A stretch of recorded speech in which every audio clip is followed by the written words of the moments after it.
안녕하세요. 살아있는 책 산책입니다. 오늘 산책길의 책은 최원영 저자의 비전공자를 위한 이해할 수 있는 IT 지식입니다.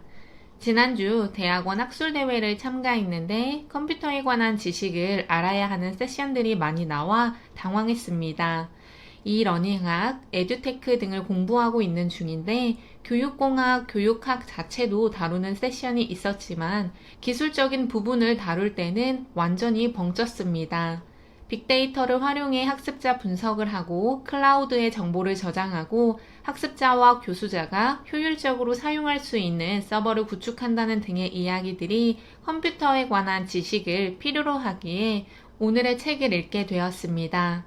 책을 한번 읽는다는 것으로 모든 지식을 제가 갖출 수는 없겠지만 꾸준히 반복해서 읽다 보면 도움이 될 것이라고 생각합니다. 또한 저와 같이 비전공자지만 컴퓨터의 기본 지식은 알아야 하는 분들이 계실 것 같아 오늘의 책을 소개하게 되었습니다. 파워포인트, 엑셀, 워드 등 컴퓨터에 있는 응용 프로그램들을 사용하는 것은 저도 항상 하는 것들이어서 무리 없이 사용해 왔습니다. 하지만 컴퓨터 자체를 알아본다는 것은 쉽지만은 않았는데요. 그럼에도 불구하고 이 책에서는 이해하기 쉽게 잘 설명해주고 있어서 비전공자인데도 불구하고 IT 계열에서 근무를 하는 기획자에게는 필수적인 IT 지식을 이야기해주고 있다고 생각합니다. 비전공자이지만 IT 지식이 있어야 하는 분들, IT 계열에 관심이 있는 분들이라면 또는 공부를 하다 보니 IT를 알아야겠다라고 생각하는 분들이면 꼭 읽어보면 좋을 책입니다. 저도 C 언어, 자바, 파이썬은 엄청 들어봤습니다. 대충 컴퓨터에 사용되는 언어라고만 알고 있었고 앞으로 IT 계열이 먹고 살기 좋고 코딩이나 프로그래밍을 해야 살아남을 수 있다 등의 이야기도 들어왔는데요. 하지만 저자는 IT 산업에서 일하는 기획자에게 가장 먼저 필요한 것은 파이썬이나 자바와 같은 것들이 아니라고 합니다. 커뮤니케이션이 필요하다고 합니다. 어디서든지 이는 마찬가지라고 생각하는데요. 디자이너와 개발자, 기획자의 충돌은 많은 기업에서 보여지는 문제이지 않을까 싶습니다. 그럴 때 개발 관련 지식이 없다면 개발자와는 대화를 할 수가 없다고 하는데 따라서 커뮤니케이션을 위한 IT 지식을 갖는 것은 개발자와의 소통을 원활하게 하고 고객 서비스, 자사 제품 등의 품질을 높일 수 있는 효과를 가지고 올 수 있다고 생각합니다. 이 책은 프로그래밍 언어, 운영체제, 네트워크, API, 클라이언트 서버, 프레임워크, 라이브러리 등의 단어들을 도식과 예시를 활용해서 이야기를 해주고 있습니다. 나온 모든 지식을 공유하고 싶지만 그 중에서 IT 관련 산업에 종사하지 않더라도 들어보았을 스마트폰, 노트북, 데스크탑 등의 컴퓨터를 쓰고 있는 우리가 알아야 하는 지식이라고 생각하는 것들 위주로 말씀드리도록 하겠습니다. 사람이 컴퓨터에게 말로 유튜브 띄워줘 라고 했을 때 컴퓨터는 문자 그대로 유튜브 띄워줘를 그대로 받아들여 명령을 처리하는 것은 아니라고 합니다. 인간과 컴퓨터 사이에는 컴파일러라는 의사소통 프로그램이 있어서 서로의 다른 언어를 호환할 수 있도록 해 인간의 말을 컴퓨터가 알아들을 수 있도록 해야 한다고 하는데요. 그때 개발자의 역할은 아주 중요합니다. 개발자는 쉽게 말해 컴파일러에게 문서로 일을 시키는 사람이라고 합니다. 다시 이야기해서 유튜브 띄워줘 라는 한국어를 개발자는 자바든 파이썬이든 스위프트든 영어로 된 프로그래밍 언어를 작성해 컴파일러에게 일을 시킨다고 합니다. 그때 언어를 작성하는 행동이 바로 코딩, 프로그래밍이라고 하는데요. 쉽게 정리해보면 컴퓨터는 인간의 말을 인간의 언어로 알아듣지 못하기 때문에 중간에서 변환자의 역할을 하는 컴파일러가 있고 그 컴파일러가 작동하기 위해서 개발자가 존재한다고 보면 이해가 쉬울 것 같습니다. CPU, 하드디스크, SSD, 메모리 등은 저도 노트북을 구매할 때 꼭 확인하는데요. 우리가 잘 알다시피 CPU는 컴퓨터의 머리 부분, 하드디스크 SSD는 컴퓨터 보조 저장 장치, 메모리는 CPU의 개인 작업 공간이라고 이야기하고 있습니다. 보조 저장 장치인 하드디스크는 속도가 느리고 메모리는 속도가 빠르다고 합니다. CPU가 작업을 할 때 보조 저장 장치에 저장되어 있는 자료를 가지고 오는 것보다 메모리에 있는 자료를 가지고 오는 것이 훨씬 더 빠르게 명령을 처리할 수 있는 방법이라고 합니다. 그래서 메모리 카드가 중요하다고 생각이 드는데요. 또 우리가 잘 알고 있는 윈도우, 맥OS, iOS, 안드로이드는 운영체제입니다. 사람 대신 하드웨어를 관리해준다고 하고 있으며 CPU와 메모리, 보조 저장 장치 등을 컨트롤하는 역할을 한다고 합니다. 이 책을 보면서 C 언어, 파이썬, 자바 등을 개인적으로는 정확하게 알게 되었습니다.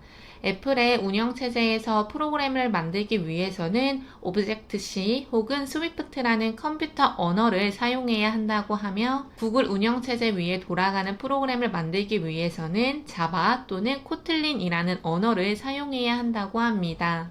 하나의 언어만 사용해서 여러 가지를 배우지 않아도 되지 않을까 하는 생각도 저도 들었는데 사람마다 생각이 다르기 때문에 여러 언어가 생기게 되었고 그 중에서 많은 사람들이 사용해서 살아남은 용어가 바로 C 언어라고 합니다. C 언어가 업그레이드가 되어 파이썬이 되었다고 하며 자바 역시 많은 사람들이 사용했기 때문에 살아남았다고 보여집니다. 조금 더 컴퓨터 언어를 이야기하면 컴퓨터 언어는 저수준인 컴퓨터 친화 용어와 고수준인 인간 친화 용어가 있다고 합니다. 인간 친화 용어를 사용해서 프로그램을 만들면 컴퓨터 용어를 사용해서 만드는 것보다 훨씬 돈이 많이 들어간다고 하는데요. 그래서 컴퓨터 친화 저수준 용어 프로그램을 만들려고 하기 때문에 개발자들이 유망 직업이지 않을까 싶습니다. 컴퓨터 용어가 더 궁금하시다면 직접 찾아보면 좋겠습니다. 컴퓨터를 많이 연결하면 할수록 할 수 있는 일이 많아진다고 합니다. 구글, 아마존, 애플 등 데이터가 중요한 회사들이 데이터베이스를 구축해 놓은 공장이나 시설인 데이터뱅크 또는 데이터 센터를 가지고 있다는 것을 보더라도 우리는 충분히 공감할 수 있을 텐데요. 또 우리가 집에서 인터넷 서핑을 무한대로 할 수 있도록 해주는 것들은 네트워크들이라고 합니다. 로컬 에어리어 네트워크, 메트로폴리탄 에어리어 네트워크, 와이드 에어리어 네트워크 등 지역을 연결하고 도시를 연결하고 국가를 연결하는 네트워크 등이 우리가 인터넷 서핑을 마음껏 할 수 있도록 해주는 것들이라고 합니다. 저자가 이 책에서 가장 강조한다고 느껴지는 부분은 API였습니다. 어플리케이션 프로그램 인터페이스의 약자로 API를 알기 위해서는 클라이언트, 서버, 제이슨 등의 단어를 알아야 한다고 하는데요. 개발자들은 클라이언트와 서버라는 말을 쓰는데 이는 모두 컴퓨터를 지칭한다고 합니다. 클라이언트는 고객의 눈앞에 있는 컴퓨터라고 하며 서버는 고객의 눈에 보이지 않는 고객의 뒤에 있는 컴퓨터라고 합니다. 이때 클라이언트와 서버가 다른 운영체제, 다른 프로그램을 가지고 있는데 서로에게 요청하고 응답을 주고받을 수 있게 구축한 체계가 바로 API라고 합니다. 클라이언트는 계속해서 정보를 달라고 하고 서버는 계속해서 정보를 준다고 하는데요. 클라이언트는 안드로이드, 맥 OS 등의 운영체제를 갖는다고 보여지나 서버는 리눅스라는 운영체제를 갖는다고 합니다. 리눅스는 저도 많이 들어보았는데 리눅스 위에서 서버 프로그램을 돌린다고 합니다. 리누스 토발세가 개발한 것으로 개발 후 무료로 제공했다고 하는데요. 리눅스에서도 유명한 버전이 있는데 우분투, 레드햇, 안드로이드 등이 그것들이라고 합니다. 클라이언트 컴퓨터에는 아이콘이 그려져 있으나 서버 컴퓨터에는 아이콘이 필요 없다고 합니다. 안정성이 가장 중요한 것이 서버의 특징이라고 하는데요. 리눅스는 무료이고 안정적이기 때문에 서버 프로그램으로 많이 쓰인다고 합니다. 하지만 리눅스를 더욱 안정화시키고 효율적으로 업그레이드 시켜 유료로 판매하기도 하고 구매하는 기업들도 많다고 합니다. 제이슨이라고 하는 단어도 나오는데요. 이 단어 역시 저는 처음 들었습니다. API, 클라이언트와 서버가 요청과 응답을 할 때 데이터도 주고받을 수 있는데 그 데이터를 주고받는 방식이 JSON이라고 합니다. JSON인데요. 그래서 중괄호로 시작해 키와 value라고 하는 값을 알맞게 입력하면 서로 호환이 될 수 있다고 합니다. 책을 읽을 때도 조금 힘들었고 요약을 하면서도 힘들었으나 그래도 처음보다는 알아간다는 느낌이 들어서 재미있는 책이었습니다. 마지막으로 말씀드리려고 하는 부분은 애플리케이션과 웹의 차이인데요. 애플리케이션은 앱 개발자가 애플이나 구글에서 준 프레임워크 또는 라이브러리를 활용해 자신들이 앱 개발을 하고 안드로이드와 애플에서 심사를 받아 앱 마켓에 올리는 것입니다. 그리고 그것을 활용하고 싶은 사람들이 받아서 활용을 하는 것인데요.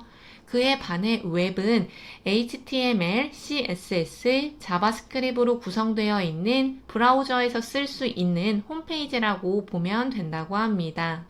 웹을 구성하는 세 가지는 HTML은 홈페이지의 뼈대라고 보면 되고 그 뼈대에 CSS, 디자인적인 요소를 붙이고 기능을 더해주는 자바스크립트인 프로그래밍 언어가 있다고 합니다. 책에도 나왔지만 자바와 자바스크립트는 전혀 무관하다고 합니다. 컴퓨터 개발자 또는 컴퓨터를 전공하신 분들은 이런 이야기가 어렵지 않을 수 있겠지만 저는 비전공자여서 2번 읽고 3번 읽은 문장들이 수두룩했습니다.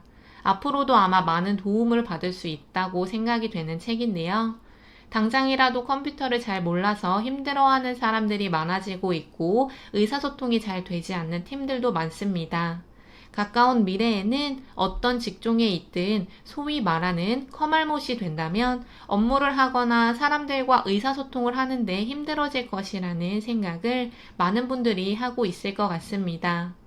모든 사람들이 개발자가 될 필요는 없습니다. 하지만 개발자와 함께 더욱 잘 살 수 있는 세상을 위해 무언가를 만들어 가려면 우리는 개발자들과 소통할 수 있는 커뮤니케이션을 준비하는 것은 꼭 필요합니다. 오늘 산책길의 책은 비전공자를 위한 이해할 수 있는 IT 지식이었습니다. 감사합니다.